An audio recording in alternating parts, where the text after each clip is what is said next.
Assalamualaikum warahmatullahi wabarakatuh, sahabat Abah Safwan dimanapun berada. Semoga kita selalu dalam lindungan Allah Subhanahu wa Ta'ala, tetap sehat walafiat dalam melaksanakan kegiatan rutin seperti biasa. Pemilu sudah semakin dekat, hanya hitungan hari saja. Tiba-tiba keluar sebuah pernyataan dari Presiden Republik Indonesia. Presiden mempunyai hak untuk kampanye. Beliau menjelaskan masalah undang-undangnya.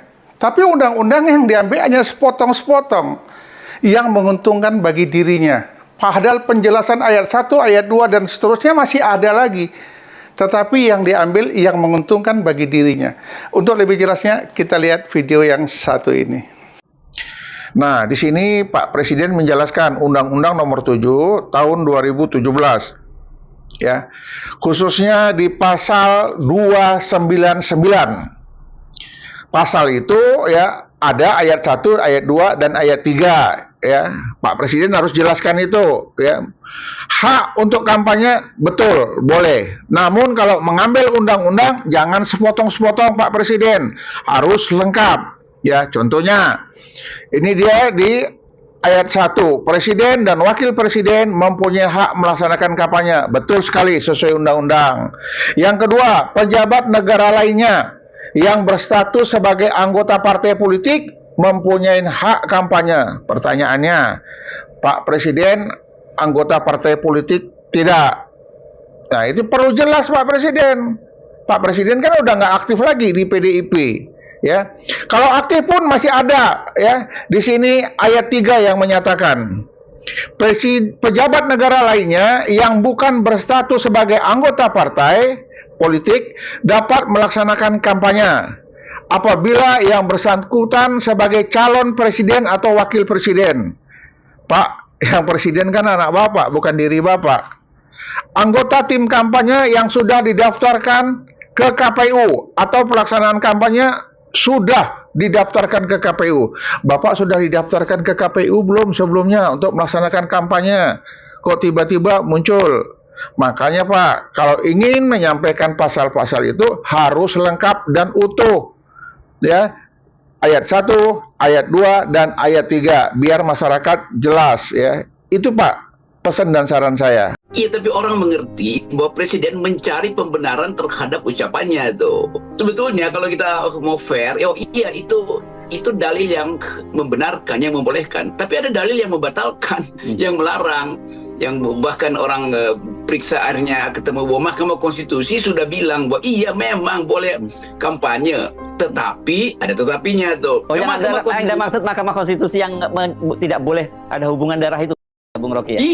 Iya. Kan itu yang tidak boleh aja, tetapi kecuali Presiden punya hubungan darah, bahkan disebutin sampai cucunya tuh, sampai ada 3 turunan. Jadi Jokowi cuma cari yang membolehkan, bukan yang melarang dia tuh. Itu konyolnya tuh. Dan konyolnya itu kemudian ya udah jadi olok-olok orang lagi tuh. Anda bisa nggak membaca undang-undang itu? Ada cara membacanya tuh, semacam cross fertilization itu, supaya tidak terlihat bahwa Anda hanya memilih sesuatu yang mengenakan Anda. Kan undang-undang didesain untuk menghalangi dan untuk membolehkan. Nah, bagian menghalangi itu dia nggak peduli. Padahal udah dilarang Newton di situ tuh, masih bandel juga di Petrom ini. Ini analoginya menarik gitu. Memang boleh berputar kecuali Metro Mini gitu ya. Tapi apa yang disampaikan oleh Presiden Jokowi di Pangkalan Udara Halim kemarin, kami ingin menyampaikan beberapa hal ya sebagai tanggapan. Karena buat kami pernyataan Presiden Jokowi itu satu hal yang unusual ya, tidak biasa dan unprecedented ya. Satu hal yang belum pernah terjadi ya. Yang saya tahu ya, bukan saja oleh Presiden Jokowi tapi juga oleh presiden-presiden sebelumnya. Pernyataan Presiden Jokowi yang mengatakan bahwa presiden boleh kampanye dan memihak kepada paslon sangat merisaukan, karena pernyataan ini bisa ditafsirkan sebagai bentuk pengingkaran terhadap sifat-sifat netral yang melekat pada diri presiden, yang juga bertindak sebagai kepala negara. Ini saya mengutip dari Undang-Undang Dasar 45 sebetulnya. Sebagai presiden dan kepala negara, presiden harus berada di atas semua kelompok, di atas semua golongan, di atas semua suku, agama, dan partai politik. Ketika seseorang dipilih sebagai presiden, maka kesetiaannya menjadi kesetiaan terhadap negara, terhadap rakyat, tanpa membeda-bedakan mereka. Ini saya kasih satu hal yang sangat prinsipil, ya, yang harus dimiliki karena itu melekat pada diri presiden, ya, dan kepala negara.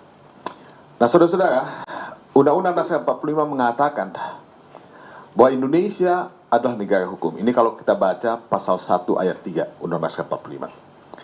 Dan konsekuensi logis dari negara hukum adalah semua tindakan dan ucapan presiden harus sesuai dengan hukum yang berlaku. Ya. Ini ada pada pasal 4 ayat 1 Undang-Undang Dasar 1945. Presiden tidak boleh melakukan diskriminasi dalam menjalankan tugasnya. Jadi adalah aneh jika presiden mengatakan bahwa presiden boleh kampanye dan memihak. Sebagaimana juga menteri boleh memihak. Baik teman sahabat dimanapun berada, sudah sama-sama kita saksikan videonya. Rasa kecewa saya pribadi ada. Saya sudah muak dengan semua ini. Sudah jelas, presiden tidak jujur dan tidak adil. Rasa keadilan itu bagi seluruh rakyat Indonesia tidak ada. Beliau hanya mementingkan keluarganya. Beliau hanya mementingkan dinastinya. Kalau dia harus berlaku adil, dia tidak memihak kepada siapapun.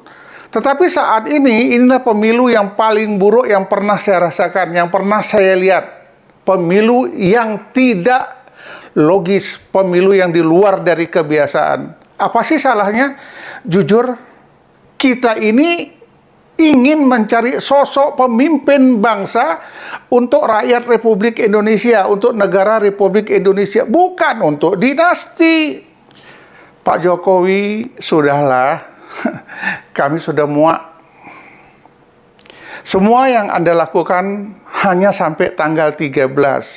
Pada saat tanggal 14, rakyat sudah berpikir cerdas. Rakyat tahu siapa yang harus mereka pilih. Kami sudah muak. Kami ingin perubahan. 14 Februari di kotak suara kita menangkan Anies Baswedan akan membawa perubahan Indonesia yang lebih baik ke depan. Assalamualaikum warahmatullahi wabarakatuh.